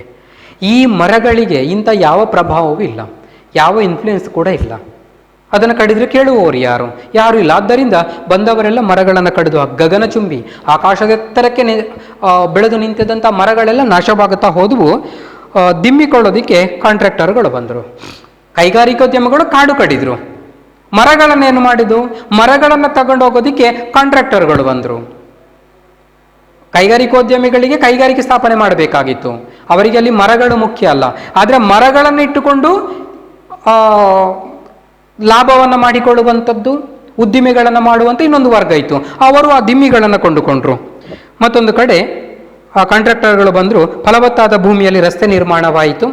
ಒಂದು ಕಾಲದಲ್ಲಿ ನಡ್ಕೊಂಡು ಹೋಗಲಿಕ್ಕೆ ಸಾಧ್ಯ ಇರ್ತಾ ಇರಲಿಲ್ಲ. ಸೂರ್ಯನ ಕಿರಣ ಭೂಮಿಗೆ ಬರಲಿಕ್ಕೆ ಸಾಧ್ಯ ಇಲ್ಲ. ಅಂಥದ್ರಲ್ಲಿ ಈಗ ರಸ್ತೆಗಳು ನಿರ್ಮಾಣವಾಯಿತು. ಹೊಗೆಯುಗುಳುವ ಗಡಗಡ ಸದ್ದು ಮಾಡುವ ಲಾರಿ ಟ್ರ್ಯಾಕ್ಟರ್ಗಳು ಬರತೊಡಗಿದೆ. ಎಲ್ಲ ರೀತಿಯ ವಾಹನಗಳಲ್ಲಿಗೆ ಪ್ರವೇಶವನ್ನು, ದಾಳಿಯನ್ನು ಇಟ್ಟು ಆ ಸಂದರ್ಭದಲ್ಲಿ ನೀರವತೆ ನಾಶವಾಯಿತು. ವಾಲ್ಪರೆ ಅಂತ ಹೇಳಿದ್ರೆ ಒಂದು ರೀತಿಯ ನಿಶ್ಶಬ್ದವಾದಂಥ ಕಾಡು. ನಿಶ್ಶಬ್ದ ಅಂದರೆ ಸಂಪೂರ್ಣ ನಿಶ್ಶಬ್ದ ಅಂತಲ್ಲ, ಮನುಷ್ಯನ ಓಡಾಟಗಳಿಲ್ಲದೆ ಇರುವಂತಹ, ಯಂತ್ರೋಪಕರಣಗಳ ಕರ್ಕಶವಾದಂತಹ ಶಬ್ದ ಇಲ್ಲದೆ ಇರುವಂತಹ ಕಾಡಾಗಿತ್ತು. ಪ್ರಾಣಿ ಪಕ್ಷಿಗಳ ಶಬ್ದ, ಜೀರುಂಡೆಗಳ ಶಬ್ದ ಯಥೇಚ್ಛವಾಗಿತ್ತು. ಒಂದು ಕಾಡು ಅಂತ ಹೇಳಿದ್ರೆ ಸಹಜ. ಆದರೆ ಇವುಗಳೆಲ್ಲ ಹೊರಟು ಹೋಗಿ ಈಗ ಕರ್ಕಶ ಶಬ್ದ ಯಂತ್ರಗಳದ್ದು ಅಲ್ಲಿ ಕಾಣಿಸಿಕೊಳ್ಳುತ್ತು. ನಿರುದ್ಯೋಗ ಸಮಸ್ಯೆಗೆ ಸಂಜೀವಿನಿ ಅಂತಿದ್ದ ವಾಲ್ಪರೆ ಅರಣ್ಯದ ಮೇಲಿನ ಅತ್ಯಾಚಾರಕ್ಕೆ ಸರ್ಕಾರ ಉತ್ತೇಜನ ನೀಡಿತು. ನಾನು ಆಗಲೇ ಹೇಳಿದ ಹಾಗೆ ನಿರುದ್ಯೋಗ ಸಮಸ್ಯೆ ಭಾರತದ ದೊಡ್ಡ ಸಮಸ್ಯೆ ಬಡತನ. ಇವತ್ತಿಗೂ ಕೂಡ ಹೇಳ್ತಾರೆ ಭಾರತದ ದೊಡ್ಡ ಸಮಸ್ಯೆ ಬಡತನ ಅಂತ. ಒಂದಷ್ಟು ಹಂತಕ್ಕೆ ನಿವಾರಣೆ ಆದರೂ ಕೂಡ ಪೂರ್ಣವಾಗಿ ನಿವಾರಣೆ ಆಗಲಿಲ್ಲ. ಹಾಗಂತ ಬೇರೆ ದೇಶಗಳಲ್ಲಿ ಬಡತನ ಇಲ್ಲ ಅಂತಲ್ಲ, ಎಲ್ಲ ದೇಶಗಳಲ್ಲೂ ಬಡತನ ಇದೆ, ಭಾರತದಲ್ಲೂ ಬಡತನ ಇದೆ, ಸ್ವಲ್ಪ ಹೆಚ್ಚಿಗೆ ಇದೆ. ಆದರೆ ಈಗಿನ ಕಾಲಘಟ್ಟದಲ್ಲಿ ಸ್ವಲ್ಪ ಬದಲಾವಣೆ ಆಗಿದೆಯೇನೋ ಅನ್ನುವಂಥ ಪರಿಸ್ಥಿತಿ ನಿರ್ಮಾಣವಾಗಿದೆ. ಆದರೆ ಬಡತನಕ್ಕೆ ಮೂಲ ಕಾರಣ ಇಲ್ಲಿಯ ಭಾರತೀಯರಿಗೆ ಇರುವಂಥ ಆದಾಯದ ಕೊರತೆ. ಆದಾಯ ಕೊರತೆ ಯಾಕೆ? ಉದ್ಯೋಗ ಇಲ್ಲ, ನಿರುದ್ಯೋಗ. ಬಡತನಕ್ಕೆ ಒಂದು ಕಾರಣವೇ ನಿರುದ್ಯೋಗ. ಈ ನಿರುದ್ಯೋಗ ಹೋಗಬೇಕಾದ್ರೆ ಸರ್ಕಾರದ ಮುಂದೆ ಹಲವಾರು ಯೋಜನೆಗಳು ಇರ್ತವೆ. ಏನೇ ಆದರೂ ಜನರಿಗೆ ಉದ್ಯೋಗ ಕೊಡಬೇಕು. ಈಗ ಊರಿಗೊಂದು ರಸ್ತೆ ತರುವುದಿದ್ರೆ ಊರಿಗೆ ರಸ್ತೆ ನಿರ್ಮಾಣವಾಗುತ್ತದೆ, ಅಲ್ಲಿ ಉದ್ಯೋಗ ಸಿಗುತ್ತದೆ ಎಷ್ಟೋ ಜನಕ್ಕೆ. ಆ ರೀತಿಯ ಯೋಚನೆಗಳು ಸರ್ಕಾರದ ತಲೆಯಲ್ಲೇ ಇರ್ತವೆ. ಅದೇ ರೀತಿ ಇಲ್ಲಿ ಈಗ ಸರ್ಕಾರ ಯೋಚನೆ ಮಾಡಿದ್ದು ಇಂತಹ ಚಹಾ ಗಿಡಗಳನ್ನು ಬೆಳೆಸುವುದರಿಂದ, ಕೈಗಾರಿಕೆಗಳು ಸ್ಥಾಪನೆಯಾಗುವುದರಿಂದ ಜನರಿಗೆ ಉದ್ಯೋಗ ಸಿಗ್ತದೆ, ಜನರ ಆದಾಯ ಹೆಚ್ಚಾಗುತ್ತದೆ, ಬಡತನ ಕಡಿಮೆ ಆಗುತ್ತದೆ. ಈ ರೀತಿ ಯೋಚಿಸಿದ ಸರ್ಕಾರ ಕಾಡು ಕಡಿಯೋದಕ್ಕೆ ಉತ್ತೇಜನ ಕೊಟ್ಟು ಬಿಡ್ತು. ಮುಂದಿನ ಅಪಾಯವನ್ನು ಕೈಗಾರಿಕೋದ್ಯಮಿಗಳು ಯೋಚಿಸಲಿಲ್ಲ, ಸರ್ಕಾರವು ಯೋಚಿಸಿಲ್ಲ. ಆದ್ದರಿಂದ ಕಾಡೆಲ್ಲ ನಾಶವಾಗುತ್ತಾ ಹೋಯಿತು, ಉದ್ಯಮಿಗಳಿಗೆ ಅನುಕೂಲವಾಗುವಂತೆ ವರ್ತಿಸಿತು. ನಿಬಿಡ ಅರಣ್ಯಗಳೆಲ್ಲ ತೆರವಾಗಿ ಚಹಾ ತೋಟಗಳ ಅನಂತ ಬಯಲಿನ ಪ್ರದೇಶಗಳೇ ಏಕಸ್ವಾಮ್ಯತೆ ಪಡೆದವು. ನಿಬಿಡವಾಗಿದ್ದಂಥ ಅರಣ್ಯ, ನಿಬಿಡ ಅಂದರೆ ಒತ್ತೊತ್ತಾಗಿರುವಂಥದ್ದು, ಹತ್ರತ್ರ ಮರಗಳು ಬೆಳೆದಿರುವಂಥ ಅರಣ್ಯ ಏನಿತ್ತು ಅದು ತೆರವಾಗಿ ಹೋಯಿತು. ಚಹಾ ಗಿಡಗಳ ಅನಂತ ಬಯಲಿನ ಪ್ರದೇಶಗಳೇ. ಚಹಾ ಗಿಡಗಳು ಅದು ಒಂದೇ ರೀತಿಯಲ್ಲಿ ಸಮತಟ್ಟಾಗಿರುತ್ತದೆ, ಅದನ್ನು ಒಂದೇ ಅಂತರಕ್ಕೆ ತುಂಡರಿಸ್ತಾರೆ, ಎತ್ತರಕ್ಕೆ ಹೋಗಲಿಕ್ಕಿಲ್ಲ. ಯಾಕಂದರೆ ಚಹಾದ ಚಿಗುರುಗಳನ್ನು ತೆಗೆಯುವಂಥದ್ದು, ಚಹಾ ಮಾಡುವಂಥದ್ದು ಚಹಾದ ಚಿಗುರಿನಿಂದ, ಕಾಫಿ ಮಾಡುವಂಥದ್ದು ಕಾಫಿ ಬೀಜಗಳಿಂದ. ಆದರೆ ಚಹಾ ಬೀಜಗಳಿಂದ ಅಲ್ಲ, ಚಹಾದ ಚಿಗುರಿನಿಂದ ಚಹಾ ಹುಡಿಯನ್ನು ತಯಾರು ಮಾಡುವಂಥದ್ದು. ಆದ್ದರಿಂದ ಅದನ್ನು ಕೀಳಬೇಕಾದ್ರೆ ತುಂಬ ಎತ್ತರಕ್ಕೆ ಹೋದರೆ ಕೀಳಲಿಕ್ಕಾಗಲ್ಲ, ಅದನ್ನು ಎದೆ ಮಟ್ಟಕ್ಕೆ ಇಟ್ಟುಕೊಂಡ್ಬಿಟ್ಟು ಕತ್ತರಿಸ್ತಾರೆ. ಅದು ಒಂದೇ ಸಮಾನಾಂತರವಾಗಿ ಇರ್ತದೆ. ಆದ್ದರಿಂದ ನೋಡುವಾಗ ಒಂದು ಬಹಳ ಸುಂದರವಾದಂಥ ಹಸಿರಾದ ಬಯಲಿದ್ದ ಹಾಗೆ ಕಾಣಿಸ್ತದೆ. ಈ ರೀತಿಯಾದಂಥ ಹಸಿರು ಬಯಲೇ ಕಾಣಿಸ್ತಾ ಇತ್ತು. ಅಂದರೆ ಚಹಾ ಗಿಡಗಳು ಮಾತ್ರ, ಬೇರೆ ಯಾವ ಮರಗಳು ಅಲ್ಲಿ ಇರಲಿಲ್ಲ. ಏಕಸ್ವಾಮ್ಯತೆ. ಏಕಸ್ವಾಮ್ಯತೆ ಅಂದರೆ ಸಂಪೂರ್ಣ ನಿಯಂತ್ರಣ ಚಹಾ ಗಿಡಗಳದ್ದೇ ಆಗೋಯಿತು. ಒಂದು ಕಾಲದಲ್ಲಿ ಕಾಡು ಪ್ರಾಣಿಗಳಿದ್ದು, ಮರಗಳಿದ್ದು, ಪಕ್ಷಿಗಳೆಲ್ಲ ಇದ್ದವು. ಆದರೆ ಈಗ ಒಬ್ಬರದೇ ಆಧಿಪತ್ಯ. ಯಾರ್ದು ಅಂತ ಹೇಳಿದ್ರೆ ಚಹಾ ಗಿಡಗಳದ್ದು. ಈಗ ಇಡೀ ವಾಲ್ಪರೆ ಹಸಿರು ಕಂಬಳಿ ಹೊದ್ದು ಮಲಗಿದಂತಿದೆ. ಕಣ್ಣು ಕಾಣುವವರೆಗೂ ಚಹಾ ತೋಟದ ಅನಂತ ಬಯಲು ದಿಗಂತದಂಚಿನವರೆಗೆ ಮಾಲೆ ಮಾಲೆಯಾಗಿ ಸಹಸ್ರ ಚದರ ಮೈಲುಗಳವರೆಗೆ ಹರಡಿರುವ ಇದು ಮಾನವ ಸಾಮರ್ಥ್ಯಕ್ಕೆ ದಕ್ಕಿದ ವಿಜಯ ಪತಾಕೆಯಂತಿದೆ. ವಾಲ್ಪರೆಗೆ ಹಿಂದಿನ ನಿರುದ್ಯೋಗ ಸಮಸ್ಯೆಯನ್ನು ಸ್ವಲ್ಪ ಮಟ್ಟಿಗೆ ನಿವಾರಿಸಿದ ಹೆಗ್ಗಳಿಕೆ ಇದೆ. ಅದರ ಹಿಂದಿನ ಸೊಬಗು ಮತ್ತು ವೈಭವದ ಸಣ್ಣ ಕುರುಹು ಉಳಿಯದಂತೆ ಮಾಡಿದ ಮಾನವ ಸಾಮರ್ಥ್ಯಕ್ಕೆ ಬಿಂಬವಾಗಿದೆ. ಈಗ ಇಡೀ ವಾಲ್ಪರೆ ಹಸಿರು ಕಂಬಳಿ ಹೊದ್ದು ಮಲಗಿದಂತಿದೆ. ಈ ಚಹಾ ಗಿಡಗಳು ಏನಿದೆ ಅದೆಲ್ಲ ತುಂಡರಿಸಿದ ಮೇಲೆ ಹೇಗೆ ಕಾಣಿಸ್ತಾ ಉಂಟು ಅಂತ ಹೇಳಿದ್ರೆ ಹಸಿರು ಕಂಬಳಿಯ ಹಾಗೆ ಕಾಣಿಸ್ತಾ ಉಂಟು. ವಾಲ್ಪರೆ ಹಸಿರು ಕಂಬಳಿ ಹೊದ್ದಂತಹ ಹಸಿರು ಕಂಬಳಿ ಹೊದ್ದ ಹಾಗೆ ಕಾಣಿಸ್ತಾ ಉಂಟು. ಎಲ್ಲಿ ತನಕ ದಿಗಂತದ ಅಂಚಿನವರೆಗೆ ಮಾಲೆ ಮಾಲೆಯಾಗಿ ಹರಡಿರುವ ಈ ಚಹಾ ತೋಟಗಳು. ಕಣ್ಣು ಎಲ್ಲಿ ತನಕ ತಲುಪ್ತದೋ ಅಲ್ಲಿ ತನಕ ಕಾಣುವಂಥದ್ದು ಒಂದೇ ರೀತಿ ಚಹಾದ ತೋಟಗಳು. ಅದು ಬಿಟ್ಟರೆ ಬೇರೆ ಏನೂ ಇಲ್ಲ. ಒಂದು ರೀತಿಯಲ್ಲಿ ಮಾನವ ಸಾಮರ್ಥ್ಯಕ್ಕೆ ದಕ್ಕಿದ ವಿಜಯ ಪತಾಕೆ. ಮನುಷ್ಯ ಮನಸ್ಸು ಮಾಡಿದರೆ ಏನು ಬೇಕಾದರೂ ಮಾಡಬಲ್ಲ ಅನ್ನೋದಕ್ಕೆ ಆ ಚಹಾ ತೋಟಗಳು ಉದಾಹರಣೆಯಾಗಿದ್ದವು. ಯಾಕೆಂತ ಹೇಳಿದ್ರೆ ಒಂದು ಕಾಲದಲ್ಲಿ ಗಗನಚುಂಬಿ ಮರಗಳು, ದೊಡ್ಡದಾಗಿ ಬೆಳೆದಂತಹ ಮರಗಳು, ಅದರ ಜೊತೆಗೆ ಒತ್ತೊತ್ತಾಗಿರುವಂತಹ ಮರಗಳು, ಪೊದೆಗಳು, ಅಷ್ಟೇ ಹಬ್ಬಿಕೊಂಡಿರುವಂತಹ ಬಳ್ಳಿಗಳು, ಕಾಡು ಪ್ರಾಣಿಗಳು. ಆದರೆ ಇವತ್ತು ಅಂಥವುಗಳು ಇದ್ದುವ ಅನ್ನೋದಕ್ಕೆ ಒಂದು ಗುರುತು ಇಲ್ಲ. ಇಲ್ಲಿ ಗಗನಚುಂಬಿ ಮರಗಳು ಇದ್ದುವ ಅನ್ನೋದಕ್ಕೆ ಒಂದು ಗುರುತು ಇಲ್ಲ. ಅಷ್ಟೆಲ್ಲ ಪ್ರಾಣಿ ಸಂಕುಲ, ಪಕ್ಷಿ ಸಂಕುಲ, ಜೀವ ಸಂಕುಲ ಅಲ್ಲಿ ಇತ್ತ ಅನ್ನೋದಕ್ಕೆ ಒಂದು ಕುರುಹು ಕೂಡ ಇಲ್ಲ. ಆ ರೀತಿಯಾಗಿ ಸರ್ವನಾಶವಾಗಿ ಕೇವಲ ಚಹಾ ತೋಟಗಳು ಮಾತ್ರ ಕಣ್ಣು ಹಾಯಿಸಿದಷ್ಟು ದಿಗಂತದ ಅಂಚಿನವರೆಗೆ. ದಿಗಂತ ಅಂತ ಹೇಳಿದ್ರೆ ನಾವು ದೂರಕ್ಕೆ, ತುಂಬ ದೂರಕ್ಕೆ ನೋಡಿದಂತಹ ಸಂದರ್ಭದಲ್ಲಿ ಭೂಮಿಗೆ ಆಕಾಶ ತಾಗಿದಂಗೆ ಕಾಣಿಸ್ತದೆ. ನಿಜವಾಗ್ಲೂ ತಾಗಿರಲ್ಲ, ಎಲ್ಲೋ ಒಂದು ಗುಡ್ಡಕ್ಕೆ ಆಕಾಶ ತಾಗಿದಂಗೆ ಕಾಣಿಸ್ತದೆ. ನಾವು ಅದನ್ನು ದಿಗಂತ ಅಂತ ಕರಿತಾ ಹೋಗ್ತೇವೆ. ಆಕಾಶದ ಅಂತ್ಯ, ಆಕಾಶಕ್ಕೆ ಅಂತ್ಯ ಇಲ್ಲ ನಿಜವಾಗ್ಲೂ, ಅದು ಅನಂತವಾಗಿರುವಂಥದ್ದು. ಆದರೆ ಇಲ್ಲಿ ಕಣ್ಣು ಹಾಯಿಸಿದಷ್ಟು ಚಹಾ ತೋಟಗಳೇ. ಮನುಷ್ಯ ಅವನ ಸಾಮರ್ಥ್ಯ ಎಷ್ಟಿದೆ ಅಂತ ಹೇಳಿದ್ರೆ ಅವನು ಏನು ಬೇಕಾದರೂ ಮಾಡಬಲ್ಲ ಅನ್ನೋದಕ್ಕೆ ಇದೊಂದು ಉದಾಹರಣೆಯಾಗಿತ್ತು. ಅವನ ಸಾಮರ್ಥ್ಯಕ್ಕೆ ಒಂದು ದಕ್ಕಿದಂಥ ವಿಜಯ ಪತಾಕೆ ಅಂದರೆ ಬಾವುಟ, ನಿಶಾನೆ ಅಂತ ಕರೀತಾರೆ. ಆ ರೀತಿಯ ಕಾಣಿಸ್ತಾ ಇತ್ತು. ವಾಲ್ಪರೆಗೆ ಹಿಂದಿನ ನಿರುದ್ಯೋಗ ಸಮಸ್ಯೆಯನ್ನು ಸ್ವಲ್ಪ ಮಟ್ಟಿಗೆ ನಿವಾರಿಸಿದ ಹೆಗ್ಗಳಿಕೆ ಇದೆ. ಒಂದು ಪ್ರಯೋಜನವೂ ಆಯಿತು. ಯಾಕಂದರೆ ವಾಲ್ಪರೆಯಲ್ಲಿ ಚಹಾ ತೋಟಗಳು ಬಂತು, ಚಹಾ ಕೈಗಾರಿಕೆಗಳು ಬಂದವು. ಆದ್ದರಿಂದ ಜನರಿಗೆ ಉದ್ಯೋಗ ಸಿಕ್ಕಿತು. ಚಹಾ ಗಿಡಗಳನ್ನು ಬೆಳೆಸಲಿಕ್ಕೆ ಜನ ಬೇಕು, ಚಹಾದ ಚಿಗುರನ್ನು ಕೊಯ್ಯಲಿಕ್ಕೆ ಜನ ಬೇಕು, ಅದನ್ನು ನೋಡಿಕೊಳ್ಳಿಕ್ಕೆ ಜನ ಬೇಕು. ಆನಂತರ ಚಹಾ ಅದನ್ನು ಎಲೆಗಳನ್ನು ಒಣಗಿಸಿ ಅದನ್ನು ಪುಡಿ ಮಾಡುವ ಕೈಗಾರಿಕೆಗಳಲ್ಲಿ ಜನ ಬೇಕಾಗುತ್ತದೆ. ಆನಂತರ ಅದನ್ನು ಒಂದು ಕಡೆಯಿಂದ ಇನ್ನೊಂದು ಕಡೆಗೆ ಸಾಗಿಸುವಂಥದ್ದು. ಹೀಗೆ ತುಂಬ ಜನರಿಗೆ, ಅನೇಕ ಜನರಿಗೆ ಬೇರೆ ಬೇರೆ ರೀತಿಯಲ್ಲಿ ಪ್ರತ್ಯಕ್ಷ ಮತ್ತು ಪರೋಕ್ಷವಾಗಿ ಅನೇಕ ಜನರಿಗೆ ಉದ್ಯೋಗ ಕೊಡ್ತು. ಒಂದಷ್ಟು ಜನಕ್ಕೆ ಪ್ರತ್ಯಕ್ಷವಾಗಿ ಕೊಟ್ಟರು, ಒಂದಷ್ಟು ಜನಕ್ಕೆ ಪರೋಕ್ಷವಾಗಿ ಉದ್ಯೋಗ ಕೊಡ್ತದು.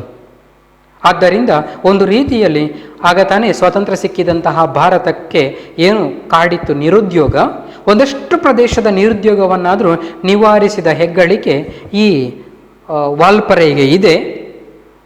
ಆದರೆ ಅದರ ಹಿಂದಿನ ಸೊಬಗು ಮತ್ತು ವೈಭವದ ಸಣ್ಣ ಕುರುಹುಳಿಯದಂತೆ ಮಾಡಿದ ಮಾನವ ಸಾಮರ್ಥ್ಯಕ್ಕೆ ಬಿಂಬವಾಗಿದೆ. ಮತ್ತೊಂದು ಕಡೆಗೆ ಈ ವಾಲ್ಪರೆಯಿನ ಹಿಂದಿನ ವೈಭವ, ನಾನು ಆವಾಗಲೇ ಹೇಳಿದಾಗೆ ಆ ಮರಗಳು, ಪ್ರಾಣಿಗಳು, ಪಕ್ಷಿಗಳು, ಆ ಸೂರ್ಯನ ಕಿರಣ ಭೂಮಿಗೆ ಬಾರದಿರುವಂಥ ದಟ್ಟವಾಗಿ ಬೆಳೆದಂತಹ ಕಾಡುಗಳು, ಇವತ್ತು ಒಂದು ಕುರುಹು ಅಂದರೆ ಗುರುತು, ಒಂದು ಸಾಕ್ಷಿಯೂ ಇಲ್ಲದಂತಹ ರೀತಿಯಲ್ಲಿ ಮನುಷ್ಯ ಅದನ್ನು ಬದಲಾಯಿಸಿ ಬಿಟ್ಟಿರುವಂಥದ್ದು ಮಾನವ ಸಾಮರ್ಥ್ಯಕ್ಕೆ ಇದ್ದಂಥ ಒಂದು ಪ್ರತಿಬಿಂಬವಾಗಿದೆ ಅಂತ ಲೇಖಕರು ಹೇಳುತ್ತಾರೆ. ಆದರೆ ಈ ಅಭಿವೃದ್ಧಿ ಅಲ್ಲಿನ ಜೀವ ಸಂಕುಲಗಳ ಮೇಲೆ ಬೀರಿರಬಹುದಾದ ದುಷ್ಪರಿಣಾಮಗಳ ಬಗ್ಗೆ ಯಾರಿಗೂ ಅರಿವಿರಲಿಲ್ಲ. ಕಾಲಾಂತರದಿಂದ ಈ ಕಾಡಿನಲ್ಲಿ ಆಧಿಪತ್ಯ ಸ್ಥಾಪಿಸಿಕೊಂಡು ಸ್ವಚ್ಛಂದವಾಗಿ ಬದುಕಿದ್ದ ಸಿಂಹಬಾಲದ ಕೋತಿಗಳ ನೆಲ ಧ್ವಂಸವಾಯಿತು. ಕಾಡಿನೆಲ್ಲೆಡೆ ಆವರಿಸಿದ್ದ ಅವುಗಳ ಸಂಖ್ಯೆ ಕ್ಷೀಣಿಸಿ ಕೇವಲ 2,000 ಇಳಿದಾಗ ಇಡೀ ಜಗತ್ತೇ ಬೆಚ್ಚಿ ಬಿದ್ದಿತು. ಅಪರೂಪದ ಸಿಂಹಬಾಲದ ಕೋತಿಗಳ ಸಂತತಿ ವಂಶನಾಶದ ಅಂಚಿನಲ್ಲಿರುವುದು ಸ್ಪಷ್ಟವಾಯಿತು.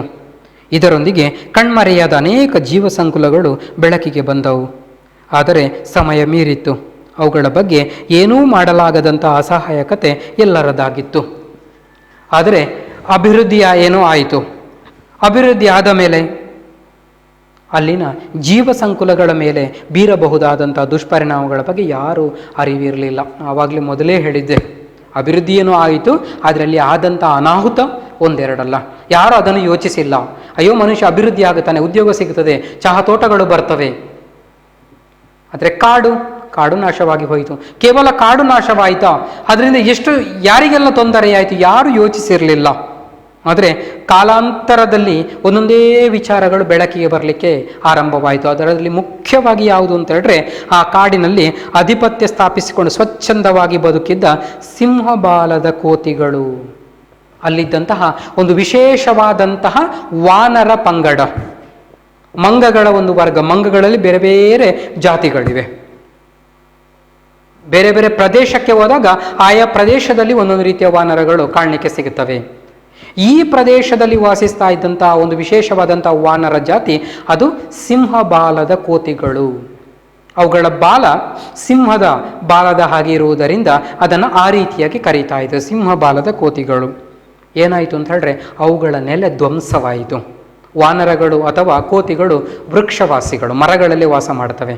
ಈಗ ಮರಗಳು ನಾಶವಾಗಿರುವುದು ಚಹಾ ತೋಟಗಳಲ್ಲಿ ಮಂಗಗಳು ಹೇಗೆ ಬದುಕಲಿಕ್ಕೆ ಸಾಧ್ಯ? ಚಹಾದ ಚಿಗುರನ್ನು ತಿನ್ನಲಿಕ್ಕಾಗಲ್ಲ ಅವುಗಳಿಗೆ. ಮೊದಲು ಕಾಡಿನಲ್ಲಿ ಬೇಕಾದಷ್ಟು ಹಣ್ಣು ಹಂಪಲುಗಳೆಲ್ಲ ಸಿಗುತ್ತಾ ಇತ್ತು ಅವುಗಳಿಗೆ. ಈಗ ಅದು ಯಾವುದೂ ಇಲ್ಲ ಅಂತ ಹೇಳಿದ ಮೇಲೆ ಆ ವಾನರಗಳ ಪರಿಸ್ಥಿತಿ ಏನಿರ್ಬೋದು? ಅವುಗಳ ಮನೆ ಧ್ವಂಸವಾಗಿ ಹೋಗಿತ್ತು. ಯಾರಿಗೂ ಗೊತ್ತೇ ಆಗಲಿಲ್ಲ. ಮನುಷ್ಯನಿಗೆ ಅವನ ಮನೆ ಧ್ವಂಸವಾದರೆ ಗೊತ್ತಾಗುತ್ತದೆ. ಅವನು ಬೊಬ್ಬಿಡ್ತಾನೆ, ಚೀರಾಡ್ತಾನೆ, ಏನೆಲ್ಲ ಮಾಡ್ತಾನೆ. ಆದರೆ ಒಂದು ವಾನರ ಸಂತತಿ ತನ್ನ ನೆಲೆಯನ್ನು ಕಳ್ಕೊಂಡು ಬಿಟ್ಟಿತು. ಕಾಡಿನೆಲ್ಲೆಡೆ ಆವರಿಸಿದ ಅವುಗಳ ಸಂಖ್ಯೆ ಕ್ಷೀಣಿಸಿ ಕೇವಲ 2,000 ಇಳಿಯಿತು. ಇಡೀ ಕಾಡನ್ನು ಆವರಿಸಿಕೊಂಡಂತಹ, ಇಡೀ ಕಾಡಿನ ತುಂಬ ಕೇಕೆ ಹಾಕ್ತಾ, ಮರದಿಂದ ಮರಕ್ಕೆ ಹಾರತಾ ಸ್ವಚ್ಛಂದವಾಗಿ ವಿಹರಿಸ್ತಾ ಇದ್ದಂತಹ ಈ ಸಿಂಹಬಾಲದ ಕೋತಿಗಳ ಸಂಖ್ಯೆ ಕೇವಲ 2,000 ಇಳಿಯಿತಂತೆ. ಅಲ್ಲಿಯ ತನಕ ಸಾವನ್ನಪ್ಪಿದವುಗಳು. ಒಂದು ಆಹಾರ ಇಲ್ಲದೆ ಸತ್ತಿರಬಹುದು, ಅಥವಾ ಸರಿಯಾದ ಆಹಾರ ಸಿಗದೆ ವಿಷಯುಕ್ತ ಆಹಾರದಿಂದ ಸತ್ತಿರಬಹುದು, ಅಥವಾ ತಮಗೆ ತೊಂದರೆ ಕೊಡುವಂತಹ ವಾನರಗಳನ್ನು ಮನುಷ್ಯನೇ ಸಾಯಿಸಿರುವಂತಹ ಸಾಧ್ಯತೆಗಳು ಇರಬಹುದು. ಒಟ್ಟಾರೆಯಾಗಿ ಅವುಗಳ ಸಂಖ್ಯೆ 2,000 ಇಳಿಯಿತು. ಇವತ್ತು ಅದೊಂದೇ ಅಲ್ಲ, ಬೇರೆ ಬೇರೆ ಪ್ರಾಣಿ ವರ್ಗಗಳನ್ನ ನಾವು ನೋಡ್ತೇವೆ. ಮನುಷ್ಯ ಒಂದು ಕಾಲದಲ್ಲಿ ಎಗ್ಗಿಲ್ಲದೆ ನಾಶ ಮಾಡ್ತಾ ಹೋದ. ಇವತ್ತು ಆ ಪ್ರಾಣಿಗಳನ್ನು ಕಾಪಾಡಬೇಕು ಅಂತ ಒದ್ದಾಡ್ತಾ ಇದ್ದಾನೆ, ಆಗುತ್ತಾ ಇಲ್ಲ. ಅದೆಷ್ಟೋ ಪ್ರಾಣಿಗಳು ಕಣ್ಮರೆಯಾಗಿ ಹೋಗಿವೆ ಭೂಮಿಯಿಂದ, ಎಷ್ಟೋ ಪಕ್ಷಿಗಳು. ನಾವು ಕಾಣ್ತಾ ಇದ್ದಂತಹ ಒಂದಷ್ಟು ಪಕ್ಷಿಗಳು ನಮ್ಮ ಮುಂದೆ ಕಾಣ್ತಾ ಇಲ್ಲ. ಮನೆ ಮುಂದೆ ಚಿಕ್ಕದಾದಂಥ ಗುಬ್ಬಿ ಹಕ್ಕಿಗಳು ಬರ್ತಾ ಇದ್ವು, ಅಂಗಡಿಗಳ ಮುಂದೆ ಸಣ್ಣ ಪುಟ್ಟ ಹಕ್ಕಿಗಳು ಕಾಣಿಸ್ತಾ ಇದ್ವು, ಅಂಗಡಿ ಹಕ್ಕಿಗಳಂತಲೇ ಕರೀತಾ ಇದ್ರು ಅವುಗಳನ್ನು. ಇವತ್ತು ಎಲ್ಲೂ ಕಾಣಿಸ್ಲಿಕ್ಕೆ ಸಿಗಲ್ಲ. ಕಾಗೆಗಳ ಹಿಂಡಾಗಿ ಬರ್ತಾ ಇದ್ವು ಕಾಗೆಗಳು, ಇವತ್ತು ಕಾಗೆಗಳು ಕಾಣಲಿಕ್ಕೆ ಸಿಗುತ್ತಾ ಇಲ್ಲ. ಇದೆಲ್ಲ ಏನನ್ನು ಸೂಚಿಸ್ತದೆ? ಮನುಷ್ಯನ ಅಭಿವೃದ್ಧಿ. ಒಂದೊಂದೇ ಜೀವಿಯನ್ನು ಈ ಭೂಮಿಯಿಂದ ನಿರ್ನಾಮ ಮಾಡುತ್ತಾ ಉಂಟು. ಹೀಗೆ ಅನೇಕ ಪ್ರಾಣಿಗಳು ನಾಶವಾಗಿ ಹೋಗಿವೆ, ಅದನ್ನು ವಾಪಸ್ ಕರ್ಕೊಳ್ಳಿಕ್ಕೆ ಸಾಧ್ಯವೇ ಇಲ್ಲ ಮನುಷ್ಯನಿಗೆ. ಉಳಿದಿರುವ ಪ್ರಾಣಿಗಳನ್ನು ಉಳಿಸಬೇಕಾಗಿದೆ. ಹುಲಿಯನ್ನು ಉಳಿಸಬೇಕು ಅಂತವ ಒದ್ದಾಡ್ತಾ ಇದ್ದಾನೆ ಮನುಷ್ಯ, ಬೇರೆ ಬೇರೆ ಯೋಜನೆ. ಹಾಗೆ ಬೇರೆ ಇನ್ನೂ ಒಂದಷ್ಟು ಪ್ರಾಣಿಗಳು ಅಳಿವಿನಂಚಿನಲ್ಲಿ ಇರುವಂಥದ್ದು. ಆದರೂ ಒಂದಷ್ಟು ಜನರಿಗೆ ಬುದ್ಧಿ ಬರಲಿಲ್ಲ, ಅವುಗಳನ್ನು ನಾಶ ಮಾಡುವುದರಲ್ಲೇ ತೊಡಗಿದ್ದಾರೆ. ಅದೇ ರೀತಿ ಇಲ್ಲಿ ಕೂಡ 2000ಕ್ಕೆ ಇಳಿದಾಗ ಜಗತ್ತೇ ಬೆಚ್ಚಿ ಬಿದ್ದಿತ್ತು. ಅಪರೂಪದ ಸಿಂಹಬಾಲದ ಕೋತಿಗಳ ಸಂತತಿ ವಂಶನಾಶದ ಅಂಚಿನಲ್ಲಿರು ಸ್ಪಷ್ಟವಾಯಿತು. ಆವಾಗಲೇ ಗೊತ್ತಾಯಿತು, ಮುಂದೊಂದು ದಿವಸ ಈ ಸಿಂಹಬಾಲದ ಕೋತಿಗಳು ಭೂಮಿಯಿಂದಲೇ ಸಂಪೂರ್ಣವಾಗಿ ಕಣ್ಮರೆಯಾಗಿ ಹೋಗುತ್ತವೆ. ಅದೆಷ್ಟೋ ಹೋಗಿಬಿಟ್ಟಿವೆ, ಅವುಗಳ ಸಾಲಿಗೆ ಇದು ಕೂಡ ಸೇರ್ಕೊಂಡು ಬಿಡ್ತವೆ. ಇನ್ನೇನು ತುಂಬ ಸಮಯ ಬೇಕಾಗಿಲ್ಲ. ಇರುವ 2000ದಷ್ಟು ಜೀವಿಗಳಲ್ಲಿ ವಾಲ್ಪರೆಯಲ್ಲಿ ಬೇರೆ ಕಡೆ ಅಭಿವೃದ್ಧಿ ಕಾರ್ಯಗಳು ಮಾಡಿದಾಗ ಅಲ್ಲಿರುವಂಥದ್ದು ಕೂಡ ಸತ್ತು ಹೋಗುತ್ತವೆ. ಎಲ್ರಿಗೂ ಸ್ಪಷ್ಟವಾಯಿತು. ಇದರೊಂದಿಗೆ ಕಣ್ಮರೆಯಾದ ಅನೇಕ ಜೀವಸಂಕುಲಗಳು ಬೆಳಕಿಗೆ ಬಂದವು. ಇದೊಂದು ಗೊತ್ತಾದ್ದು. ಆದರೆ ಮತ್ತೆ ಅದರ ಬಗ್ಗೆ ಸಂಶೋಧನೆಗಳು ನಡೆದಂತಹ ಸಂದರ್ಭದಲ್ಲಿ ಅದೆಷ್ಟೋ ಜೀವಸಂಕುಲಗಳು ನಾಶವಾಗಿ ಹೋಗಿದ್ವು. ಇದೊಂದು ಮಾತ್ರ ಅಲ್ಲ, ಒಂದೊಂದೇ ಬೆಳಕಿಗೆ ಬಂತು. ಇಂತಹ ಒಂದು ಜೀವಿ ಇತ್ತಲ್ಲ, ಇವತ್ತು ಇಲ್ಲ. ಅಂತಹ ಒಂದು ಜೀವಿ ಇತ್ತಲ್ಲ, ಇವತ್ತು ಇಲ್ಲ. ಆ ಡೂಡೋ ಹಕ್ಕಿಗಳು ಅಂತ ಕರಿತೇವೆ, ಡೋಡೋ ಹಕ್ಕಿಗಳು ಅಂತ, ಇವತ್ತು ಇಲ್ಲ. ಅವುಗಳು ಭೂಮಿಯಿಂದಲೇ ಕಣ್ಮರೆಯಾಗಿ ಹೋಗಿವೆ. ಕಾರಣ ಮನುಷ್ಯನ ವಿನಾಶ. ಅವುಗಳಿಂದಾಗಿ ಒಂದು ಮರ ಕೂಡ ನಾಶವಾಗಿ ಹೋಗಿದೆ. ಅವು ಸಹಬಾಳ್ವೆ ನಡೆಸ್ತಾ ಇದ್ವು ಅವುಗಳು ಇವತ್ತಿಲ್ಲ. ಮನುಷ್ಯನ ಅತಿಯಾದಂತಹ ದುರಾಲೋಚನೆಯಿಂದಾಗಿ. ಅದೇ ರೀತಿ ಇಲ್ಲಿ ಒಂದೊಂದೇ ಬೆಳಕಿಗೆ ಬಂದು ಅವುಗಳ ವಿನಾಶವಾದಂಥದ್ದು. ಆದರೆ ಸಮಯ ಮೀರಿತು, ಏನು ಮಾಡುವ ಪರಿಸ್ಥಿತಿ ಇರಲಿಲ್ಲ. ಅವುಗಳ ಬಗ್ಗೆ ಏನೂ ಮಾಡಲಾಗದಂತಹ ಅಸಹಾಯಕತೆ ಇವರದಾಗಿತ್ತು. ಏನು ಮಾಡಲಿಕ್ಕಾಗದಿರುವಂಥ ಪರಿಸ್ಥಿತಿ ಎಲ್ಲರದಾಗಿತ್ತು. ಏನು ಮಾಡಲಿಕ್ಕಾಗುತ್ತದೆ? ಕಾಡನ್ನು ನಾಶ ಮಾಡಿ ಆಗಿದೆ. ಚಹಾ ತೋಟಗಳು, ಇನ್ನೂ ಆ ಚಹಾ ತೋಟಗಳನ್ನು ತೆಗೆದು ಮತ್ತೆ ಕಾಡು ಬೆಳೆಸಲಿಕ್ಕೆ ಅದೆಷ್ಟು ವರ್ಷಗಳು ಬೇಕಾಗೋದು. ಒಂದು ಕಾಡು ದಟ್ಟವಾಗಿ ಬೆಳಿಬೇಕಾದ್ರೆ ಅದು 1-2 ವರ್ಷಗಳಲ್ಲ. ಒಂದು ಗಗನಚುಂಬಿ ಮರ ಅಷ್ಟೇ ದಪ್ಪವಾಗಿ ಬೆಳಿಬೇಕಾದ್ರೆ ಅದೆಷ್ಟೋ 100-200 ವರ್ಷಗಳು. ಇವತ್ತೆಷ್ಟೋ ಮರಗಳನ್ನು ಕಡಿಯುವಂಥದ್ದು ಸುಲಭ. ನಾವು ಅಂದುಕೊಳ್ಳುತ್ತೇವೆ ಅಭಿವೃದ್ಧಿ ಕಾರ್ಯಕ್ಕೆ ಅಡ್ಡಿ ಆಗ್ತದೆ, ಮರ ಕಡಿಬೇಕು, ಅಲ್ಲಿ ಆ ಮರ ಉಂಟು ಕಡಿಬೇಕು. ಆದರೆ ಅಂತಹ ಒಂದು ಮರ ನೆಟ್ಟು ಬೆಳೆಸಬೇಕಾದ್ರೆ, ಅಷ್ಟೊಂದು ಬೃಹದಾಕಾರವಾಗಿರುವಂಥ ಮರ ಬೆಳಿಬೇಕಾದ್ರೆ ಅದೆಷ್ಟು ವರ್ಷಗಳು ಬೇಕಾಗುತ್ತವೆ. ಅದನ್ನು ಮನುಷ್ಯನಿಂದ ನೆಟ್ಟು ಬೆಳೆಸಲಿಕ್ಕೆ ಸಾಧ್ಯವಿಲ್ಲ, ಅವ ಸೋಲ್ತಾನೆ ಅಲ್ಲಿ. ಅದೇ ರೀತಿ ಇಲ್ಲಿ ಈಗ ಮತ್ತೆ ವಾಪಸ್ ಏನೂ ಮಾಡಲಿಕ್ಕಾಗುವುದಿಲ್ಲ, ಅಸಹಾಯಕ.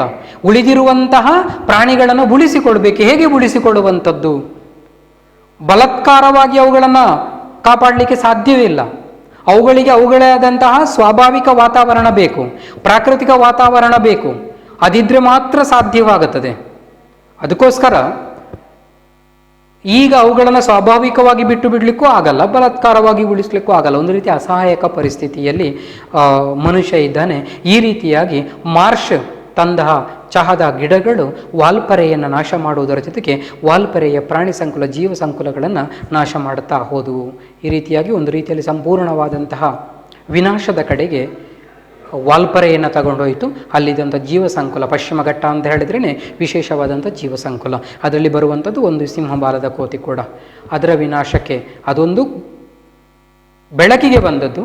ಬೆಳಕಿಗೆ ಬಾರದೆ ಅದೆಷ್ಟು ಸರೀಸೃಪಗಳು, ಅಂದರೆ ಭೂಮಿಯಲ್ಲಿ ಹರಿದಾಡುವಂಥ ಜೀವಿಗಳು ಅಥವಾ ಪಕ್ಷಿಗಳು, ಈ ರೀತಿಯದ್ದು ನಾಶವಾಗಿ ಹೋಗುವಷ್ಟರಲ್ಲಿ ಯಾರಿಗೂ ಗೊತ್ತಿಲ್ಲ. ಆದರೆ ಕೆಲವೊಂದು ಗೊತ್ತಾಯಿತು. ಗೊತ್ತಾಗುವಷ್ಟರಲ್ಲಿ ತಡವಾಗಿ ಹೋಗಿತ್ತು. ಏನು ಮಾಡುವಂಥ ಪರಿಸ್ಥಿತಿ ಇರಲಿಲ್ಲ. ಅಸಹಾಯಕ ಪರಿಸ್ಥಿತಿ ಅಲ್ಲಿರುವವರದಾಗಿತ್ತು. ಈ ರೀತಿಯಲ್ಲಿ ವಾಲ್ಪರೆ ಒಂದು ಹಂತದ ವಿನಾಶವನ್ನು ತಂದುಕೊಂಡು ಬಿಟ್ಟಿತ್ತು. ಇಲ್ಲಿಗೆ ಇವತ್ತಿನ ಈ ತರಗತಿಯನ್ನು ಮುಗಿಸ್ತಾ ಇದ್ದೇನೆ. Thank you. Don't forget to like our video and subscribe our YouTube channel for all the updates.